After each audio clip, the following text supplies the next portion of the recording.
अरे महत्वाचे, अरे तुम्हा पत्रकारांना आता सांगायची वेळ आली वाटतंय मला की कशाला महत्वाचं म्हणतात आणि कशाला बिनकामाचं म्हणतात. अरे दोन बिनकामाचे रिकामे त्याच्यामध्ये काय शक्ती असू शकते. आम्ही कष्टकरी आहोत, कष्टकरी जनसंघ आमचं संघटन आहे आणि ज्यांनी कष्टकऱ्यांच्या विरुद्ध, श्रमिकांच्या विरुद्ध, श्रमवीरांच्या विरुद्ध म्हणजे त्रास देण्याचा म्हणजे निश्चित करून त्रास दिला, अशा लोकांच्या प्रती लोकांच्या मनामध्ये ह्या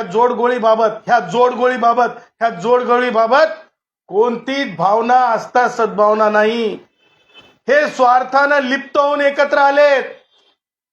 हे का लिप्त होऊन एकत्र आलेत? यांनी स्वतःची राजकीय अवकात मागे होऊ घातलेल्या स्थानिक स्वराज्य संस्थेच्या निवडणुकांमध्ये महाराष्ट्राने उघड्या डोळ्यांनी बघितली आहे.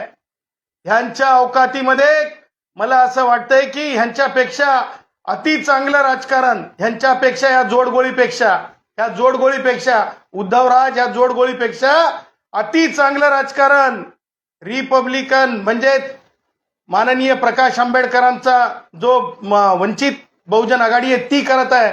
त्याच्यामुळं मला असं वाटतं उद्धव ठाकरे आणि राज ठाकरेंनी म्हणजे बालवाडीतलं राजकीय शिक्षण आता माननीय प्रकाश आंबेडकर साहेबांकडून घेणं आवश्यक आहे. आणि त्यामुळं मला असं म्हणायचं आहे की ह्या दोघांचंही कोणतंही अस्तित्व नसलेली माणसं, राजकीय अस्तित्व नसलेली माणसं एकत्रित आल्यामुळं काही होत नाही. आणि मला हे विचारायचं उद्धव ते जे तुमचे स्पोक्स पर्सन्स आहेत ना ते स्पष्टपणे असं म्हणायचे, काय म्हणायचे, काय ते उठ दुपारी घे सुपारी, उठ दुपारी घे सुपारी.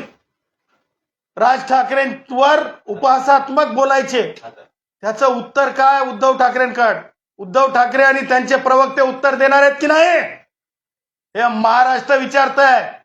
एक बोट जेव्हा इतरांकडे दाखवतात ना राज ठाकरे तेव्हा 4 बोट आपल्याकडे असतात. हे राज ठाकरेने लक्षात ठेवलं पाहिजे. आमचा हक्क आहे, आम्ही मतदार आहोत. कष्टकरी जनसंघाची कष्टकऱ्यांमध्ये ताकद आहे आणि म्हणून त्या ताकदीवर आम्ही तुम्हाला विचारत आहेत.